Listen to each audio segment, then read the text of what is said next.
Hyderabad cricket అసోసియేషన్లో జరిగిన అక్రమాలపై ED దర్యాప్తు ముమ్మరం చేసింది. 20 కోట్ల నిధుల గోల్మాల్పై ఈడీ విచారణ చేస్తోంది. గతంలో హెచ్సీఏలో అక్రమాలు జరిగాయని నూతన కమిటీ సభ్యులు ఫిర్యాదు చేశారు. ఇక దీనిపై మరింత సమాచారం మా ప్రతినిధి పవన్ ఫోన్లో అందిస్తారు. పవన్,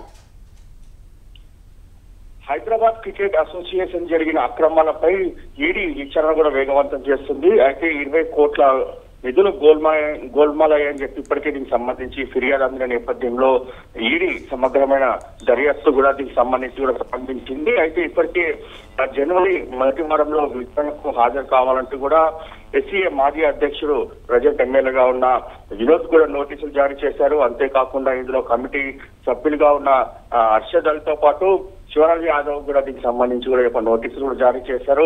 అయితే జారీ చేసిన నేపథ్యంలో పూర్తిగా అంటే బీసీఐ ఇచ్చిన 20 కోట్ల రూపాయల నిధులు సంబంధించి గోల్మాల్ పైన ఇప్పటికీ ఈడీ దర్యాప్తు కూడా చేపట్టింది. ఇందులో కొంత డాక్యుమెంటేషన్ కూడా ఈడీ స్వాధీనం చేసుకుంది. అయితే ఇందులో చూస్తే మాత్రము పూర్తిగా సమగ్రమైన విచారణ జరిపేందుకు కూడా ఈడీ దీనికి సంబంధించి బుధవారము అంటే జనవరి మొదటి వారంలో హాజరు కావాలంటూ కూడా ఇంకా ఫిర్యాదులో కూడా పేర్కొన్నారు. ఫిర్యాదులో దీనికి సంబంధించి కూడా నోటీసులు జారీ చేయడంతో దీనికి సంబంధించి బుధవారం అంటే జనవరి మొదటి వారంలో హాజరైన దాని తర్వాత దీనికి సంబంధించి ఎలాంటి వీరి వద్ద సమాచారం రాబడుతుందో వేచి చూడాల్సిన పరిస్థితి కనిపిస్తుంది.